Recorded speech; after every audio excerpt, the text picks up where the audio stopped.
First, Channel 4 News has been given a rare glance inside the strange world of North Korea. A handful of Western journalists have been granted access to events to mark the 60th anniversary of the end of the Korean War, including the opening of a massive cemetery in the capital, Pyongyang. Our Asia correspondent John Sparks was among the privileged few to witness the event and the arrival of a very important visitor. As the plane descended, passengers were treated to patriotic tunes. But through the window, we saw nothing of North Korea. A light was found to get us off the plane, but we plunged into the inky black once more on the trip into the capital, Pyongyang. Turns out this beacon of socialism can barely afford to keep the lights on. Vision was restored this morning. Channel 4 News, along with other international media, were shuttled through the city's barren streets in a 6-bus convoy. No time to stop and chat, though. The North Koreans go to great lengths to avoid accidental conversations with ordinary citizens. This week, the authorities will hold events commemorating the 60th anniversary of the end of the Korean War. And they included the opening of a brand new cemetery this morning, although our arrival wasn't universally welcomed. Sir, please follow me. Journalists are assigned state minders with particular ideas about what can and can't be filmed. 여기서 찍으면 안 됩니다. 여기서 찍으면 안 됩니다. 들어와서 찍으십시오. Hello. Security was tight. Even the veterans with the medals were subjected to checks. It's necessary, said our minder. Important officials are attending. But we were all surprised when this man turned up. North Korea's 20-something leader, Kim Jong-un. The Great Marshal, as he's known, cut the red ribbon, made an inspection of the cemetery, then left in his stretch Mercedes. In May, Singapore-based photographer Aram Pan took his GoPro camera into North Korea. He attached the camera to the windshield of the car that his tour guides were driving around the city. He took about 20 minutes of street footage just driving up and down the capital city's spotless roads. His goal, he says, was to capture everyday life, or everyday life as it's sanctioned by the 4 chaperones who accompanied him. Still, what he did capture was really pretty interesting because it shows all of the eerie streets in and around the capital city of Pyongyang, and you really notice that there's very few people and there's very few cars, and there seems very little in the way of actual human interaction or activity. He was born in a prison camp deep inside the most closed-off country in the world.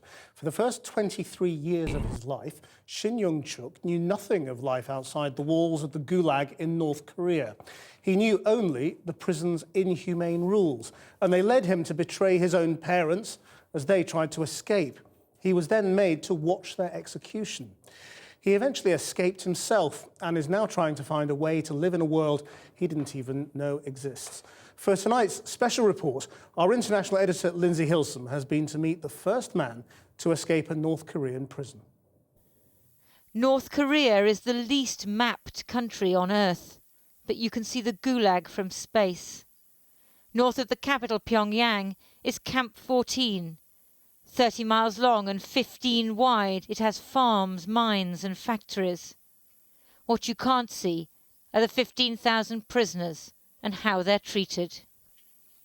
A new book tells the story of a boy who was born in the camp. Shin Dong-hyuk was the child of 2 prisoners who were permitted to have sex as a reward for good behaviour. He got no love, almost no education, and so little food he grew up stunted from malnutrition. The type of food wasn't important to us.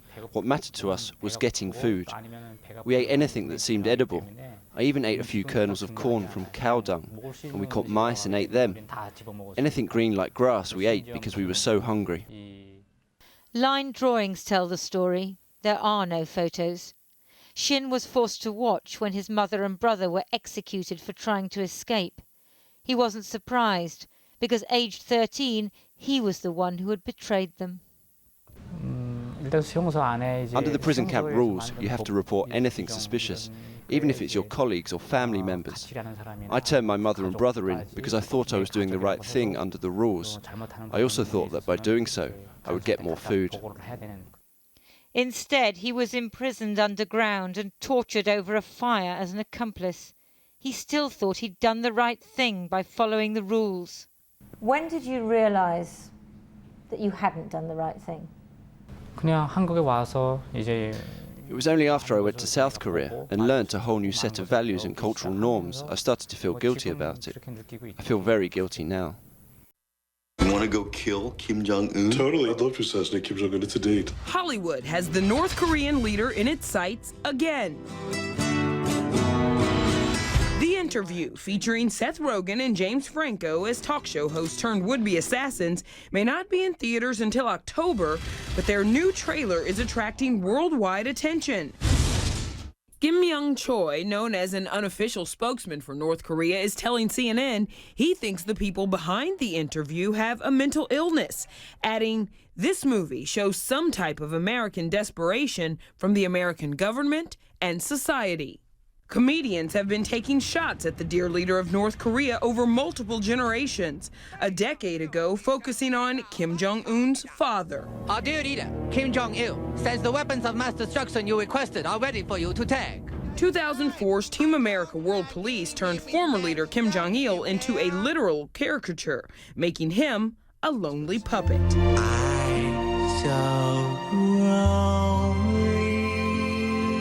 And NBC's 30 Rock made him a waiter. Oh my God, are you? No, I'm nobody. Kim Jong-il is dead. I'm only waiter.